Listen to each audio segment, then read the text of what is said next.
안녕하세요. 이번 영상에서는 오토캐드 AI 관련 기능들 중에 02번 손으로 작성한 메모를 도면의 객체로 가져오는 표식 가져오기 마크업 임포트라는 기능에 대해서 소개를 하려고 합니다.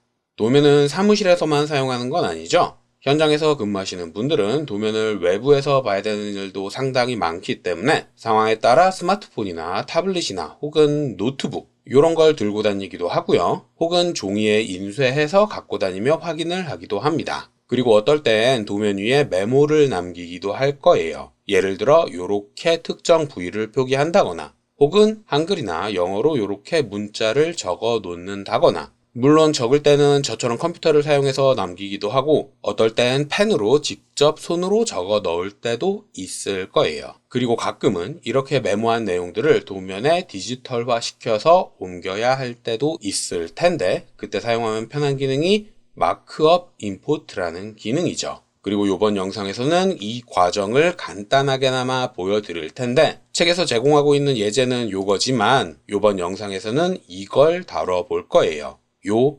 다각형도 가져와 볼 겁니다. 자, 마크업 임포트라는 기능은 트레이스라는 기능을 거쳐서 사용해야 돼요. 그리고 트레이스라는 기능은 작업 공간을 중첩해서 사용하는 기능이기 때문에 개념적으로 이해하긴 힘들 수가 있지만 어차피 자주 사용될 기능은 아니기 때문에 표식 가져오기 요거에 대해서만 설명을 하겠습니다. 자, 표식 가져오기는 리본 메뉴의 버튼을 클릭하거나 혹은 명령어인 마크업 임포트를 직접 타이핑해서 실행을 하실 수 있습니다. 근데 직접 기능을 실행해서 가져오다 보면 트레이스가 흔적으로 남아서 컴퓨터가 느려질 수 있어요. 그렇기 때문에 트레이스 팔레트를 통해서 가져오는 걸 추천합니다.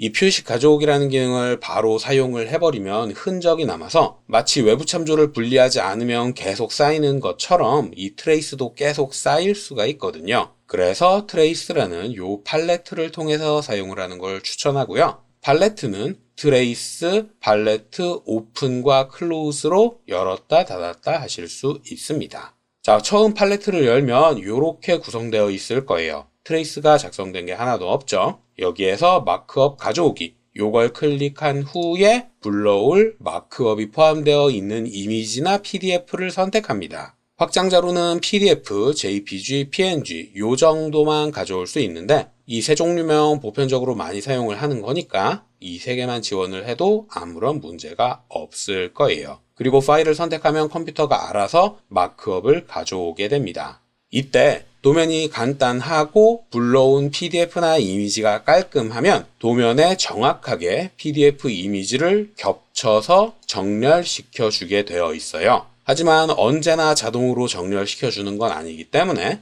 요 작성된 표식, 객체의 유형은 표식으로 작성이 되거든요. 요게 정확한 위치에 있는지 확인을 해 보셔야 합니다. 그리고 정확한 위치에 놓기 위해서 이동, 정렬, 회전, 축척 이런 기능도 활용을 할 수 있는데 일단 적용을 시킨 후에 우리가 익숙하게 사용하고 있는 move, 이동이나 회전, 스케일 이런 기능 다 사용을 할 수 있으니까 본인이 편한 방법대로 정렬시키시면 될 거예요. 예제 도면은 워낙 간단하고 포함된 객체가 별로 없어서 바로 정렬될 겁니다.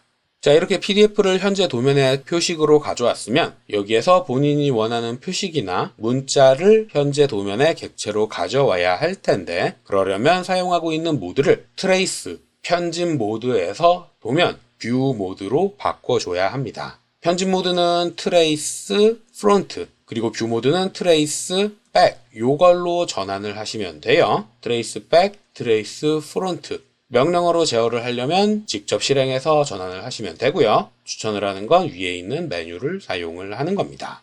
자, 이렇게 뷰 모드로 전환을 하면 오토캐드가 객체를 탐지하고 그 탐지한 객체의 하늘색 점선을 이렇게 표시해 줄 거예요. 제가 추가를 한 건 문자, 타원, 그리고 다각형 이렇게 세 개를 탐지했기 때문에 세 개가 표시가 되는 건데 이 중에 먼저 이 친구를 객체로 가져와 보겠습니다. 탐지된 표식을 객체로 전환하려면 하늘색 점선 위에 마우스 커서를 가져가고 그러면 마우스 커서 옆에 번개무늬 표시가 나타날 거예요. 이때 마우스 왼쪽 버튼을 클릭하면 이렇게 어떤 객체로 삽입할 것인지를 물어보게 됩니다. 여기서 구름형이라는 건 구름형 리비전 또는 구름형 수정 기호 리비전 클라우드를 의미하는 거고요. 직사각형을 선택하면 표식을 감싸는 가장 작은 사각형으로, 그리고 폴리곤을 선택을 하면 최대한 유사하게 구름형 수정기호가 작성되는 거죠. 자, 일단 직사각형 구름으로 전환을 하면 객체가 요렇게 작성되고, 이 표식은 객체로 전환되었다는 걸 알려주기 위해서 하늘색 점선은 회색으로 바뀐 걸 확인할 수 있을 겁니다.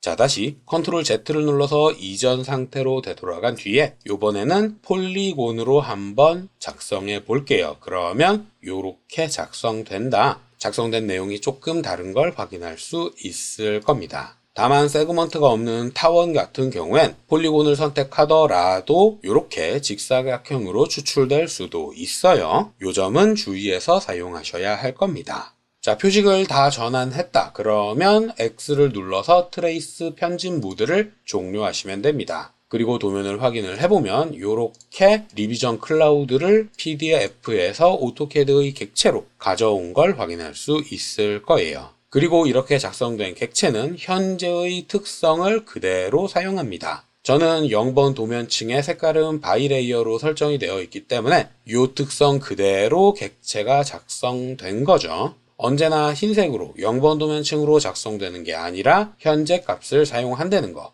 요 점은 기억해 두셔야 할 거고요. 다시 한번 트레이스 모드로 들어가서 요번에는 문자를 가져와 보겠습니다. 문자의 경우엔 여러 줄 문자, 다중 지시선, 그리고 문자의 내용만 기존 문자에 덮어 쓰는 기능을 사용을 할 수 있는데, 이때 문자의 내용이 다르게 표시가 될 수도 있어요. 컴퓨터에서 깔끔하게 작성한 내용은 편집할 게 별로 없겠지만 이 메모를 손으로 작성했다. 그러면 인식률이 많이 떨어지기 때문에 내용을 편집해야만 할 수도 있습니다. 특히나 한글 같은 경우엔 영문보다 인식률이 떨어지기 때문에 변환하기 전에 문자의 내용은 한 번 정도 확인을 해주셔야 돼요. 그리고 나서 삽입할 유형을 지정을 하면 되는데, 여러 줄 문자로 클릭한 경우엔 처음엔 이렇게 표시가 될 겁니다. 화면을 쭉 확대해야 문자의 영역이 이렇게 보인다는 거죠. 왜냐하면 제가 앞에서도 설명을 했다시피 생성되는 객체는 현재 값을 사용을 하는데, 문자의 경우에 문자의 높이도 현재 값을 그대로 사용하게 됩니다.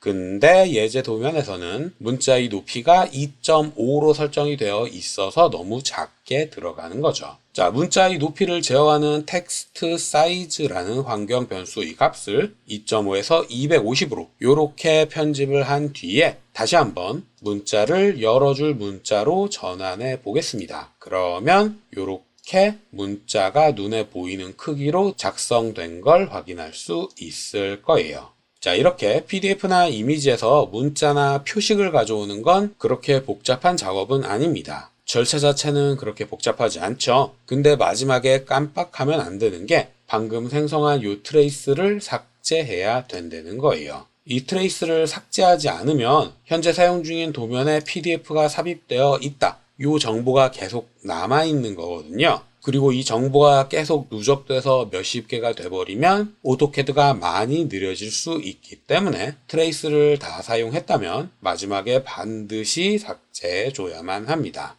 자, 여기까지가 제가 이번 영상에서 설명할 내용이었고요. 혹시라도 궁금한 게 있다거나 이해되지 않는 게 있는 분들은 댓글이나 메일을 남겨주시면 최대한 빨리 확인을 하고 답을 드리도록 하겠습니다.